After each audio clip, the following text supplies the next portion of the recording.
നമസ്കാരം. Tirurangadi today news അപ്ഡേറ്റ്സിലേക്ക് സ്വാഗതം. സ്വർണ്ണ സമ്പാദ്യം ഇനി തൂബയ്ക്കൊപ്പം 40-ാം വാർഷികാഘോഷത്തോടനുബന്ധിച്ച് നഞ്ചിപ്പിക്കുന്ന ഗോൾഡൻ സ്കീമുകൾ.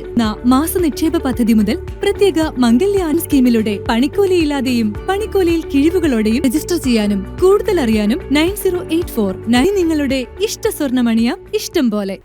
സുൽത്താൻ ബത്തേരിയുടെ പേര് ഗണപതി വട്ടമാക്കണമെന്ന ആവശ്യത്തിലുറച്ച വയനാട്ടിലെ NDA സ്ഥാനാർത്ഥിയും BJP സംസ്ഥാന അധ്യക്ഷനുമായ K. സുരേന്ദ്രൻ വൈദേശിക ആധിപത്യത്തിന്റെ ഭാഗമായാണ് സുൽത്താൻ ബത്തേരി എന്ന പേര് വന്നതെന്നും പേരുമാറ്റം അനിവാര്യമെന്നും സുരേന്ദ്രൻ പറഞ്ഞു.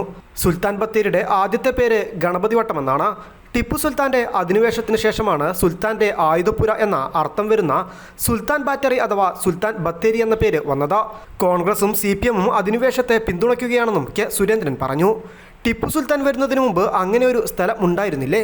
കോൺഗ്രസിനും LDF-നും അതിനെ സുൽത്താൻ ബത്തേരി എന്ന് പറയുന്നതിനാണ് താല്പര്യം.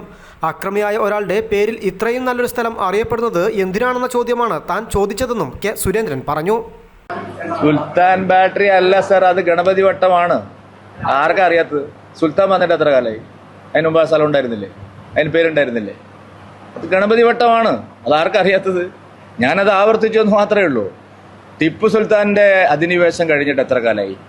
അതിന് മുമ്പ് ഈ നാട്ടിലെ ആൾക്കാരൊന്നും ഉണ്ടായിരുന്നില്ലേ? സ്ഥലനാമങ്ങളൊന്നും ഉണ്ടായിരുന്നില്ലേ? എൻ്റെ ചോദ്യത്തിന് നിങ്ങൾ മറുപടി പറയും. ടിപ്പു സുൽത്താൻ വരുന്നതിന് മുമ്പ് അങ്ങനെ ഒരു സ്ഥലം ഉണ്ടായിരുന്നില്ലേ? ഗണപതി വട്ടം ക്ഷേത്രം ഉണ്ടായിരുന്നില്ലേ? എന്താണ് നിങ്ങൾ ഇത്ര മഹാ അത്ഭുതമായിട്ട്? ഇത് ഞാൻ പറഞ്ഞതാണോ? 1984 പ്രമോദ് മഹാജൻജി പറഞ്ഞതാണ്. ഗണപതി വട്ടമാണ്.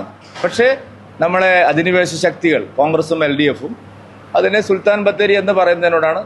എന്തിനാണ് ഒരു അക്രമിയായിട്ടുള്ള ഒരാളുടെ ഇവിടെ എത്രയോ മതപരിവർത്തനം, ക്ഷേത്രധ്വംസനങ്ങൾ, പടയോട്ടങ്ങൾ നടത്തിയ ഒരാളുടെ പേരിൽ എത്രയും നല്ലൊരു സ്ഥലം അറിയപ്പെടുന്നതെന്നുള്ള ചോദ്യമാണ് ഞാൻ ചോദിച്ചത്. നിങ്ങൾക്ക് വല്ല വിഷമമുണ്ടോ? ഞങ്ങളതിനെ ഗണപതി വട്ടം എന്നാണ് വിളിക്കുന്നത്.